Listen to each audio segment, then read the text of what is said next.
ونصلي ونسلم على رسوله الكريم أما بعد أعوذ بالله من الشيطان الرجيم بسم الله الرحمن الرحيم يا أيها الذين آمنوا اتقوا الله حق تقاته ولا تموتن إلا وأنتم مسلمون واعتصموا بحبل الله جميعا ولا تفرقوا صدق الله العظيم۔ آج اتحاد امت امن واق کے سلسلے میں یہ تمام ساتھی یہاں پر جمع ہیں۔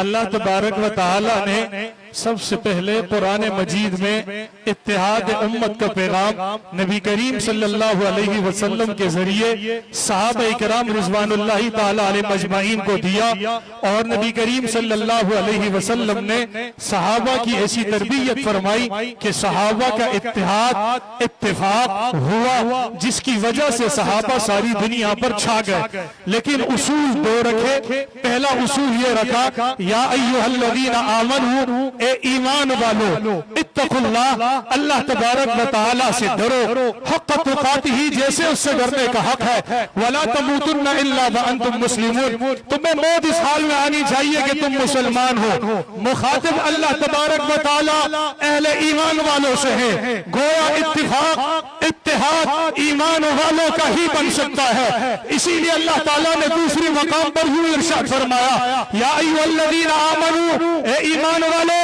لا تتخذوا الکافرین اولیاء من دون المؤمنین، اپنے ما سوا کسی کافر کے ساتھ دوستی اور تعلق نہ بنانا، وہاں اتحاد کی فضا نہیں بن سکتی۔ اتحاد کی فضا صرف مسلمانوں میں ہوگی۔ پھر اللہ تبارک و تعالیٰ نے اس کے لیے ایک مرکز اور منبع بنایا، وہ کیا؟ وَاعْتَصِمُوا بِحَبْلِ اللَّهِ جَمِيعًا وَلَا تَفَرَّقُوا، کہ اللہ تبارک و تعالیٰ کے رسی کو مضبوطی کے ساتھ تھامو، اتحاد اور اتفاق تمہارا بن جائے گا۔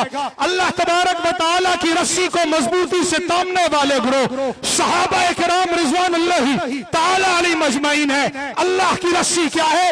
حضرت زید بن ارقم رضی اللہ تعالیٰ عنہ فرماتے ہیں، اس سے مراد قرآن مجید ہے۔ اب میں آپ سے سوال کرنے لگا ہوں، مجھے بتائیے قرآن مجید کو جو صحیح معنوں میں ماننے والا ہوگا وہی جماعت ہی تو اتحاد کی فضا قائم کرے گا۔ جو قرآن کو اصل قرآن نہ مانے، جو اپنے قرآنوں کو کسی لائبریریوں میں ڈھونڈے اور کسی جگہ پر جا کر دیکھا کرے کہ آیا قرآن مجید ہمارا اصل آ چکا ہے کہ نہیں آیا، اور ان کی کتابوں میں یہ عقیدہ موجود ہو کہ یہ قرآن اصل نہیں ہے، اصل قرآن تو بارہواں امام مہدی لے کر آئے گا، پھر تو وہ مسلمان نہ ہوا۔ جب مسلمان نہ ہوا تو ان کے ساتھ اتفاق اور اتحاد کیسے؟ آخری بات عرض کرنے لگا ہوں، نبی کریم صلی اللہ علیہ وسلم نے صحابہ اکرام رضوان اللہ تعالی علیہ مجمعین کی تربیت فرمائی، جو پہلے آپس میں لڑنے والے اوس اور خزرج جگڑنے والے تھے۔